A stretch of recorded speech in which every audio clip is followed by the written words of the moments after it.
Hello बच्चों, binomial theorem से JEE Mains में आने वाला एक question, find the numerically greatest term in the expansion of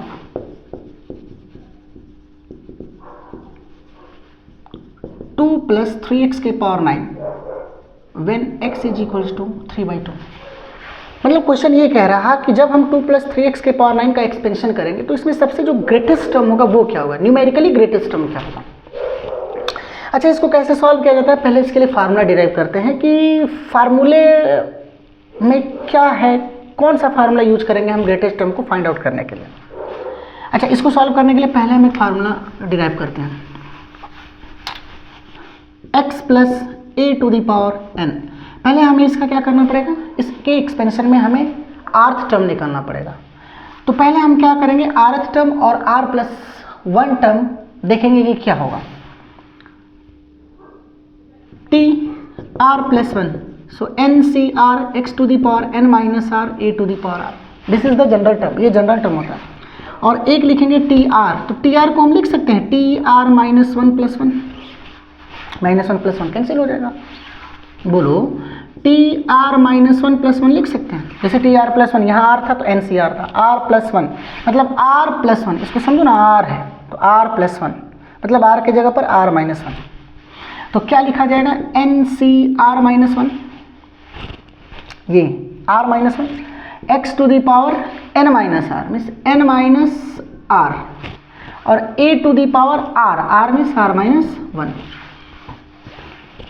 अब इसके बाद कंसीडर कर लेते हैं कि let tr+1 is greater or equal to tr। मान लेते हैं कि tr+1 tr से बड़ा है या इसके बराबर है, तो tr+1 is greater or equal to tr। अच्छा, एक बात बताओ, tr+1 की वैल्यू कितनी है, ncr x⁴n - r a⁴r is greater or equal to, और tr के जगह पर क्या लिखेंगे, ncr - 1 x⁴n - r माइनस कितना हो जाएगा, +1 a⁴r-1। अच्छा, इसको अब इसके बाद क्या होगा, थोड़ा इसको एक्सपेंड करते हैं कि क्या हो सकता है। n को ओपन करो, ncr को ओपन करो, तो इसको लिखा जाएगा क्या, फैक्टोरियल n अपान फैक्टोरियल r, और n में से r माइनस करो तो n - r, यही होता है ना। जैसे मान लो कि हमने कहा 4c2, तो c का मतलब होता है कॉम्बिनेशन, तुम लिखोगे फैक्टोरियल 4 अपान फैक्टोरियल 2, फिर 4 - 2, 4 में से 2 को माइनस किया जाएगा। अब 4 में से 2 माइनस करके सॉल्व करेंगे, जो वैल्यू आएगा वही हो जाएगा result. So x⁴n - r a⁴r is greater or equal to, ncr - 1 को क्या लिखा जाएगा, तो इसको हम लिखेंगे फैक्टोरियल n अपान फैक्टोरियल r-1, फिर फैक्टोरियल, इसमें से इसको माइनस करो, n - r, ये हो जाएगा x⁴n - r +1 a⁴ कितना होगा, r-1। अच्छा, अब देखो कैंसिल कुछ हो रहा, सो n to n कैंसिल। अब इसके आगे देखते हैं क्या सॉल्यूशन होगा। सो यहाँ से मिला 1 अपान फैक्टोरियल r निकाल दो बाहर, तो r बाहर निकलेगा तो कितना होगा, r-1, अंदर क्या होगा, फिर फैक्टोरियल में क्या बच रहा, n - r, x⁴n - r a⁴r is greater or equal to, यहाँ से क्या करो, n - r +1 बाहर निकालो, 1 अपान फैक्टोरियल r-1, 1 अपान n - r +1 को बाहर निकालेंगे तो बचेगा फैक्टोरियल n - r, एक कम हो जाता है, और यहाँ से x⁴n - r +1 a⁴r-1, ठीक। यहाँ से क्या होगा, r-1 से r-1 कैंसिल, n - r से n - r टोटल कैंसिल, तो क्या मिल जाएगा यहाँ से, x⁴n - r a⁴r अपान में r is greater or equal to, यहाँ से क्या मिलेगा, 1 अपान n - r +1 और x⁴n - r +1 a⁴r-1। बोलो, इतनी बात समझ गए। फार्मूला डिराइव कर रहे हैं, परेशान ज़्यादा ना होना, फार्मूला डिराइव कर रहा हूँ। अच्छा, इसके बाद क्या होगा, ये यहाँ और ये यहाँ पे हो जाएगा, so n - r +1 upon r is greater than or equal to x⁴n - r +1 a⁴r-1 divided by, ये कितना होगा, x⁴n - r a⁴r। अब अलग अलग करो, n - r +1 r is greater than or equal to, देखो बेस सेम है, x⁴n - r +1 या x⁴n - r, तो पावर को घटा देते हैं, यही होता है ना, ए की पावर m अपान में ए की पावर n, तो लिखते हो ए की पावर m माइनस n। ठीक, तो यहाँ पे कितना हो जाएगा x टू दी पावर, जब इसमें से इसको माइनस करेंगे तो n n कैंसिल होगा, r r कैंसिल होगा, x के पावर 1 बचेगा। और जब यहाँ देखें a की पावर r माइनस 1 और a की पावर r बेस सेम है तो पावर को घटा देंगे, तो जब इसमें से r माइनस 1 में से r माइनस करेंगे तो r से r कैंसिल होगा, a की पावर बचेगा माइनस 1। एक बात बताओ, a की पावर माइनस 1 को 1 बाई a लिख सकते हैं, बिल्कुल लिख सकते हैं। सो 1 अपान में a, ऐसे 1 अपान a को कंबाइंड फॉर्म में लिखेंगे तो x अपान में a हो जाएगा। अब यहाँ से क्या लिख सकते हो इसको, n प्लस 1 एक साथ लिख लो, माइनस r अपान में r is greater than r equal to x upon a। कहाँ कर रहे हैं, यहाँ करते हैं और इसको मिटा देते हैं, इसको मिटा देते हैं, तो मिलेगा n plus 1 upon r minus r upon में r अपान में r is greater than x upon में a। अच्छा, r से r cancel, n plus 1 upon में r minus 1 is greater than r equal to x upon a। So n plus 1 upon में r is greater than x plus a, और minus 1 उधर जाएगा तो plus 1 हो जाएगा। अच्छा, एक चीज़ और बताते हैं, इनइक्वलिटी की एक सबसे बड़ी विशेषता, मान लो 3 इज ग्रेटर देन 2। ठीक, अब चेंज करो इसके फ्रैक्शन को, सो जब फ्रैक्शन में चेंज करेंगे मतलब 3 इज ग्रेटर देन 2 है, जब इसका रेसिप्रोकल करेंगे सो 1 अपान 3 और 2 का 1 अपान 2, इनइक्वलिटी चेंज हो जाएगा, greater than is less then हो जाता है। मान लो एक चीज़ और दिखा है कि मान लो कि -2 इज ग्रेटर देन -3। ठीक, जब हम रेसिप्रोकल करेंगे 1 अपान में -2 तो ये इनइक्वलिटी चेंज हो जाएगी। हम क्या करते हैं, इसको रेसिप्रोकल करते हैं, तो जब r अपान में n प्लस 1 होगा तो ये इनइक्वलिटी ऐसे हो जाएगा, यानी ये भी चेंज होगा, 1 अपान में x प्लस a प्लस 1 होगा। अच्छा, खास बात ये है कि ये मॉडुलस में रहेगा, मॉडुलस का मतलब always take positive, always take positive. तो यहाँ से r की वैल्यू कितनी हो जाएगी, तो यहाँ से r की वैल्यू अगर निकाले तो इज लेस देन और इक्वल टू, ये n प्लस 1 ऊपर जाएगा, n प्लस 1 अपान में x प्लस a प्लस 1 हो जाएगी। ठीक, तो ये है हमारा ग्रेटेस्ट टर्म निकालने का फार्मूला। अच्छा, अब क्या करेंगे, n की वैल्यू दिया रहेगा, x की वैल्यू प्रॉब्लम में दी रहेगी, a की वैल्यू प्रॉब्लम में दी रहेगी, तो रख करके सॉल्व कर लेंगे। मान लो कि n x a की वैल्यू सॉल्व कर रहे हो तो r की जो वैल्यू आ रही है इज लेस देन और इक्वल टू 2 होल 1 अपान 3 आ रही है। तो जो हम r की वैल्यू लेंगे हम इंटीजर में लेते हैं, तो r की वैल्यू 2 लिखेंगे। ठीक, यानी हमारा greatest term r is equals to 2 रख करके इस फार्मूले में T R plus 1 is equals to N C R X के power n minus R A के पावर r।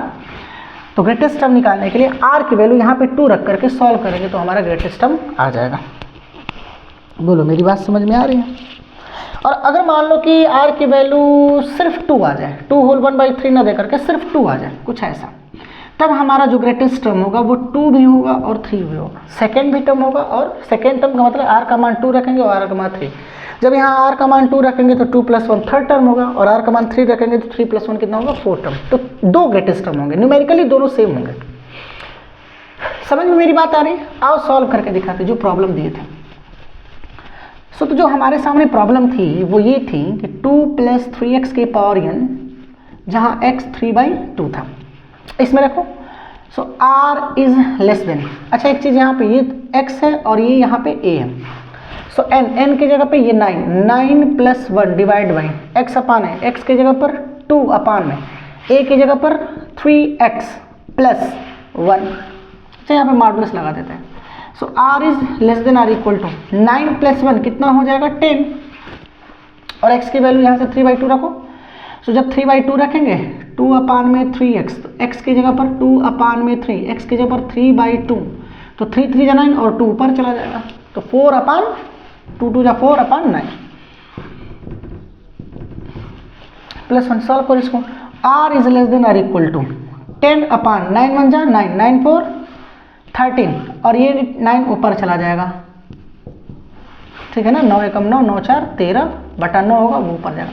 तो 10 9 90, r is less than or equal to 90/13 divide करो तो 13 6 78, 6 90 में से 78 गया 12, 6 सही 12/13। तो जो r की वैल्यू होगी वो 6 पॉइंट समथिंग आ रहा है, तो हम r की वैल्यू डेसिमल के बाद के नंबर को छोड़ देते हैं, तो जो r की वैल्यू होगी वो हम क्या होगी 6 होगी।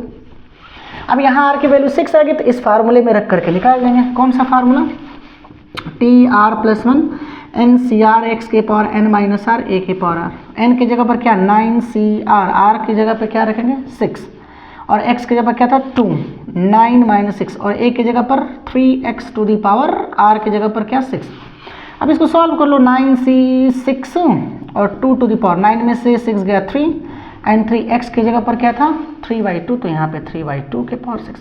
अब इसको सॉल्व कर लेंगे जो रिजल्ट आएगा वही हमारा आंसर हो जाएगा। अच्छा इतना लंबा तगड़ा करने से बेटर है कि एक शॉर्टकट बताते हैं कि शॉर्टकट क्या हो सकता है। Find the numerically greatest term. अब फार्मूला लाने में इतना समय लगा, एग्जाम में आएगा तो फार्मूला थोड़ा डिराइव करना होगा, तुरंत सब्स्टिट्यूट करो फार्मूले पर रिजल्ट आ जाएगा। अच्छा x plus A to the power n हमको फाइंड आउट करना है ग्रेटेस्ट टर्म। अच्छे समझना, हम क्या करते हैं x plus A to the power n, क्या हम इसको जो कांस्टेंट है, कांस्टेंट कुछ नहीं मतलब कांस्टेंट ये होता हो सकता है कि x यहाँ पे वेरिएबल हो a कांस्टेंट हो, ठीक। तो जो कांस्टेंट है जनरली जो कांस्टेंट है उसको बाहर निकाल देते हैं, ठीक। अच्छा क्या लगता है कि यहाँ पे कांस्टेंट क्या होगा x या ये n तो नंबर ऑफ ये तो हमेशा कांस्टेंट रहेगा, जो डिग्री है वो हमेशा कांस्टेंट रहेगी। इन दोनों में देखने से लगता है कि a कांस्टेंट होगा, बाहर निकालो तो a बाहर निकलेगा तो यहाँ से तो यहाँ तो a है नहीं, तो यहाँ अगर बाहर निकलेगा तो x अपान a होगा और यहाँ से निकलेगा तो +1 के होल के पावर कितना था n। अच्छा अब देखो ये पावर इस पर भी जाएगा और इस पर भी जाएगा, मतलब a के पावर n। अब इसको अच्छे से करते हैं 1 प्लस x अपान a के पावर क्या कर देते हैं n। तो अब जो ग्रेटेस्ट टर्म निकालना है, ग्रेटेस्ट टर्म कुछ ना करना है, तुम लिखो m is equals to x by A n plus 1 divided by x upon में a प्लस 1। अब इसको सॉल्व करेंगे, x a n की वैल्यू रख करके सॉल्व करेंगे, m की वैल्यू फाइंड आउट करेंगे। जो m की वैल्यू होगी वही हम r की वैल्यू, m की जो वैल्यू होगी वही हम ग्रेटेस्ट टर्म मान लेते हैं। जो m की वैल्यू आएगी वही ग्रेटेस्ट टर्म होगी। जैसे इस क्वेश्चन में क्या था 2 plus 3x to the power कितना था 9। इसमें कांस्टेंट क्या है 2 3x में ऑब्वियसली 2 है, बाहर निकाल दो 2। तो 2 जब बाहर निकलेगा तो 9 है, तो 2 के पावर 9 बाहर निकलेगा 1 प्लस 3x और यहाँ 2 नहीं है तो बट्टा में 2 हो जाएगा, खत्म हो गया। पुट करो m is equals to x upon a means 3x upon में 2 n plus 1 means n 9 plus 1 divided by x upon a 3x upon में 2 प्लस 1। सॉल्व करो इसको। So m is equals to 3। अच्छा x की जगह पे कितना रखेंगे 3/2 दिया था, x इज इक्वल्स टू 3/2 इस क्वेश्चन में। तो 3/2 रखेंगे तो 3 3 जाएगा एंड 2 2 जा 4, तो यहाँ पे हो जाएगा 9 अपान में 4 9 प्लस 1 9 प्लस 1 कितना हो जाएगा 10 divided by m is equals to 9 upon में 4 इंटू 10। सिमिलरली यहाँ पे भी कितना हो जाएगा 9 अपान में 4 प्लस 1। तो इसको सॉल्व करो, देखो कितना आ रहा है m इज इक्वल्स टू 10 9 जा 90 अपान में 4 4 1 जा 4 9 4 13 अपान में 4, so 4 4 cancel. So m is equals to 19 upon में 13, so m is equals to 6 12 upon में 13। तो r की वैल्यू कितनी हो जाएगी 6 बस। अब r की वैल्यू 6 रख करके जनरल टर्म जो था T R plus 1 is equals to N C R X के power n minus R A के पावर r की जगह पर 6 रखेंगे, n की जगह पर 9 रखेंगे, r की जगह पर 6 रखेंगे, x की जगह पर 2 रखेंगे, a की जगह पर 3x रखेंगे, r की जगह पर 6 रख करके सॉल्व करेंगे, जो आंसर आएगा वही हमारा रिजल्ट होगा। आई होप आपको ये समझ में आया होगा। बहुत ये बस याद करना है ये वाला, और हमेशा ये मॉडुलस हो सकता है कि यहाँ पे जो पॉजिटिव वो नेगेटिव हो सकता है कि जो यहाँ पे प्लस लिखा हो वहाँ पे माइनस हो, तो सोच समझ करके ये हमेशा n+1 रहेगा, x अपान ए मॉडुलस में रहेगा। वो इसलिए कि मान लो कि a नेगेटिव हो तो नेगेटिव रखोगे तो माड के अंदर नेगेटिव बाहर निकलता है तो वो क्या हो जाती है पॉजिटिव हो जाती है। जेईई मेंस में अक्सर पूछा जाता है, इसलिए मैंने सोचा कि एक बार न्यूमेरिकल पर डिस्कशन कर देते हैं। तो पढ़ाई आप लोग करते हो। Thank you very much.